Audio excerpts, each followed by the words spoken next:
America, there are so many misconceptions in reference to responsibility, power, and the power base, and all of those issues.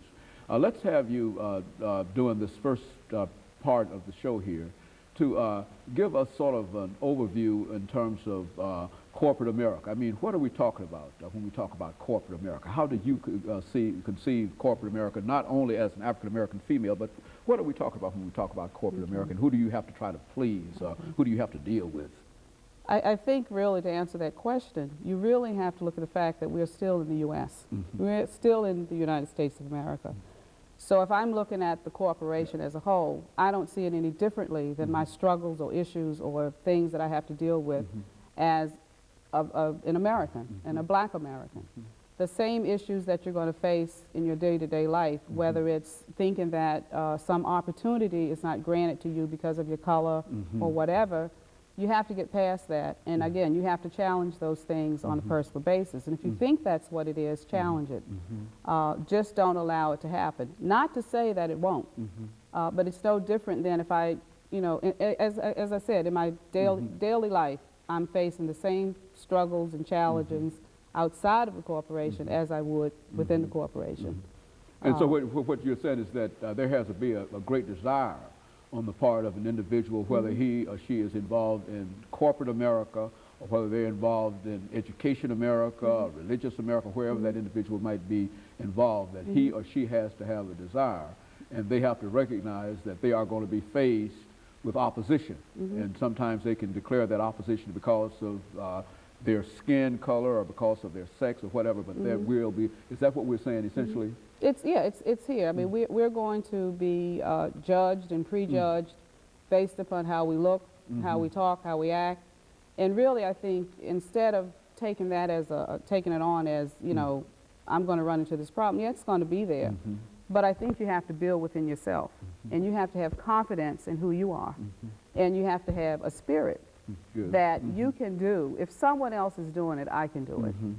And it takes that type of confidence to work in corporate America, to be a citizen of this country, and anything that you do. And if you take that on, I mean, I know, yeah, we have the glass ceiling, but we do, and we have to keep knocking on it, hitting the head against it.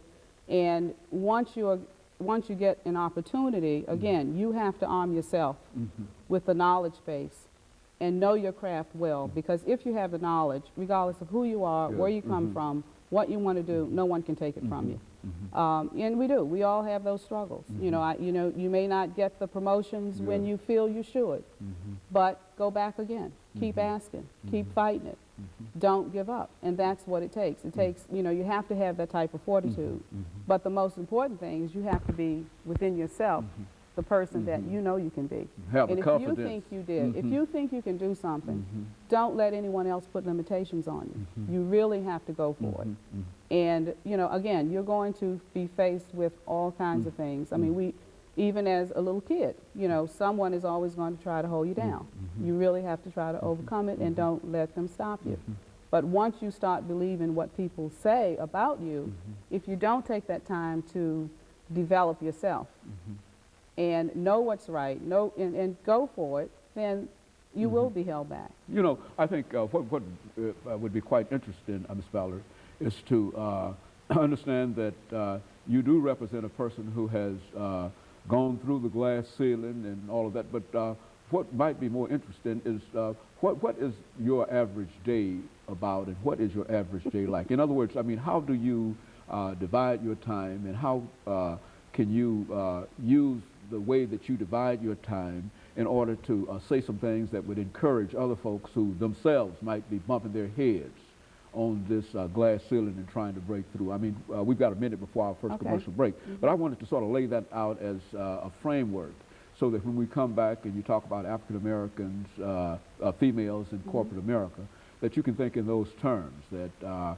considering how extraordinarily busy your day is, and of course we know how extraordinarily busy that day is because we've, in simply trying to bring this program into fruition, considering that day, how do you lay out your day and that kind of thing? And I think that that would be quite interesting, and it gives us a glimpse into corporate America, not only that we probably don't have dealing with African American females, but we probably don't have as the average person within American society who might not himself or herself be involved in that. And so when we come back, we'll do that, and we'll see if that will sort of move us on and give you an opportunity to sort of explain what it means to be an African American female in corporate America. And of course, we're coming up to our first commercial break, and we'll be back with our audience following this short commercial break.